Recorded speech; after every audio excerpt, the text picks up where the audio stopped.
Yo, what is up, Crockxen clan members, Poke fans, and others who have some fun in this video. I'm SoresanCrockxen here with episode 25 review Pokemon XY&Z English dub. I'm finally back home. Yes, I'm here. It feels nice to be back in my house. I still gotta get all this shit. Like, I'm gonna reorganize my room tomorrow. Or at least, like, my gaming station and, like, my closet and, like, certain areas here and there. So like that's why I don't have my laptop on my table, or like, I'm actually thinking about using like my little gaming station. I have a little thing where I put all my stuff and like I'm planning on using that. But until that gets resolved, I'm using my bed right now. So anyway, I just finished watching the episode. And this is why I said this is like the downfall. Like last episode was like started the downfall of Ash and the whole like team and all that crap. Because this is another, like, bullshit Greninja form episode that I don't give a shit about.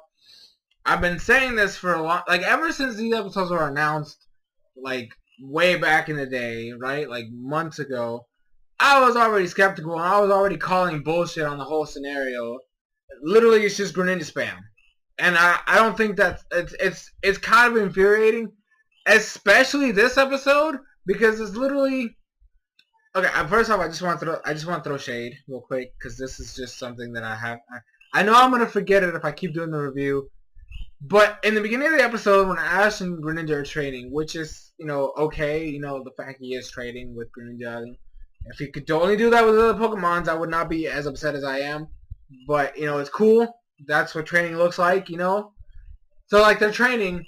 And like the rest of the gang is like on the other side of the clearing, like it's like a forest, and they're running through it like ninjas. And then like the rest of the gang is like at the clearing, and so they're running.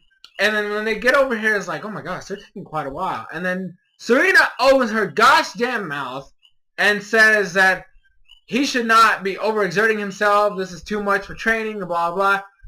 And I just sat there like, bitch. You don't know what training is. Shut your fucking mouth. Okay? So I just have to throw that out there because I felt like she has no right in saying anything about training because that's the one thing she does not do. So I'm not going to like go through everything that happened in this episode because I really don't care about everything. But I do want to bring up the fact the main thing in this episode is Ash versus Diantha, which is basically like a rematch.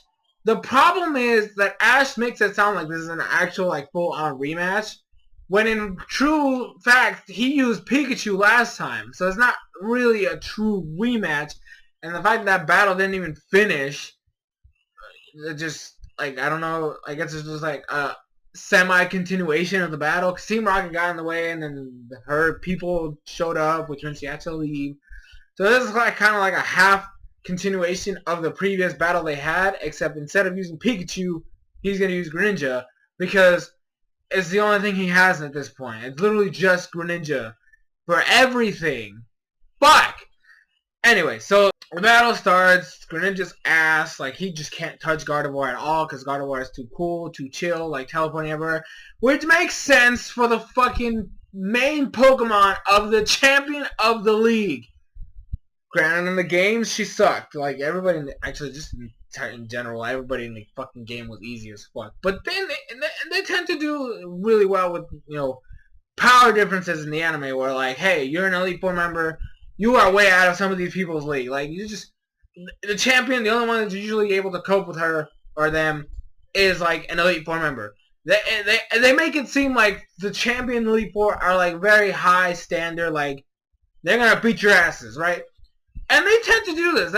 They've always done this in the past. Like, they have never shown the champion or an Elite Four member as somebody you can easily defeat.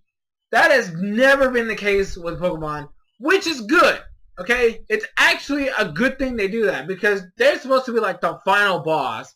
So by showing them as like a very difficult goal to achieve, it makes you want to train harder to get to that point. They didn't do that in this segment, because as soon as Greninja changed into the Greninja form, which, by the way, I just want to bring this up, they keep acting like this is some brand new thing when they just told us at the beginning of XY&Z that this shit has happened before, right? It's already a known fact that a previous Greninja had a similar experience the one that Ash's Greninja is currently having.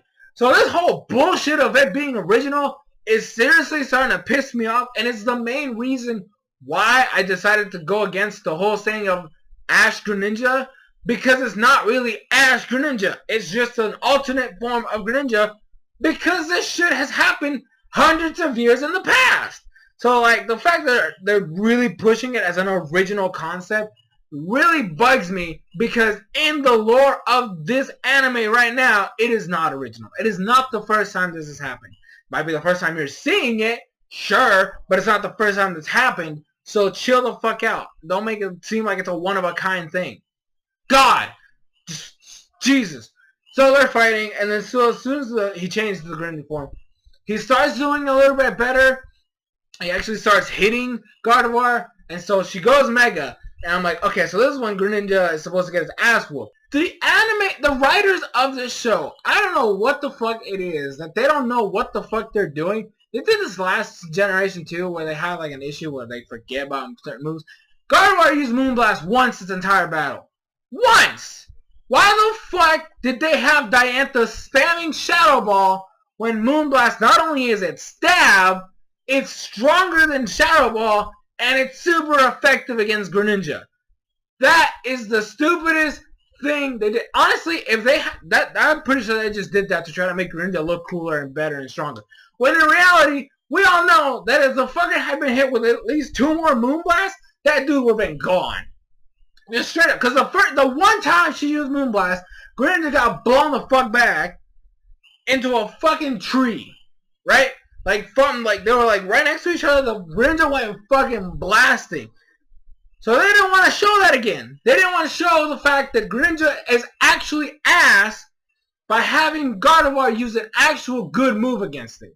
So that right there just makes this battle even less interesting, because all you're seeing is Diantha spam the same fucking move over and over and over again, and have Greninja just cut through the Shadow Balls and all that other stuff. Like, the only other move she used as soon as she megaed was Reflect. Of all moves. The only reason why she didn't lose is because Ash passed out. That should not be a reason for anything. Like, Diantha should have whooped his ass. I'm sorry. I'm sorry if you like the Greninja form. I'm sorry if you think Ash is cool because he almost beat the champion. That is straight up bullshit. It is actually bullshit. You do not go from Ash getting his ass whooped by a Mega Charizard to him almost beating a Mega Gardevoir, who has a type advantage over Greninja. And it's the champion's Pokemon of all that. Alarm might be all powerful, but I doubt he didn't beat Steven. He didn't beat Steven Stone with a super effective matchup. There was no way in hell he was taking out Gardevoir. Like, they had to mop the floor with this man. So like, and then not only that, they're gonna do a couple episodes where Ash is gonna get his ass whooped by freaking Shota and his Sceptile. And I'm just sitting here like, how the fuck? How is it that the champion can't stand a chance against this stupid form, yet some random guy with a Charizard, and then eventually like just a noob trainer with a Sceptile can beat his ass? It's illogical. It's logical. It's infuriating how bad this whole Greninja bullshit has been done. And all that, not only are you taking the spotlight away from the rest of Ash's team, but you're doing a shitty job at it. Like, at least with Infernape, the whole Chimchar line, that had progress. That had, the whole time he went Blaze, he went fucking berserk, and Ash had to, like, stop the fight, or either Chimchar would get his ass whooped, or Ash would have to, like, stop him from going ballistic and destroy half the fucking place. And that kept going until it evolved into Infernape. Like, it was a progress of, like, slowly being able to control it. This is just straight up random bullshit of, like, sometimes it's OP, sometimes it's ass. Like, you can't have it both ways. That is not how that's an inconsistent way of writing a character. Oh my gosh, I hate XY&Z so fucking much. It's not even funny. I absolutely despise this entire season. We're done with this review. Next week is the battle against Shota, where Ash is gonna get his ass whooped. And then after that, we have the gym battle versus Wolfric, which is gonna be bullshit because every other gym battle, most of the gym battles this entire generation have been complete bullshit. And we'll see how it goes. Thank you guys so much for watching. I've been SoresanCrockxen, and I'm out.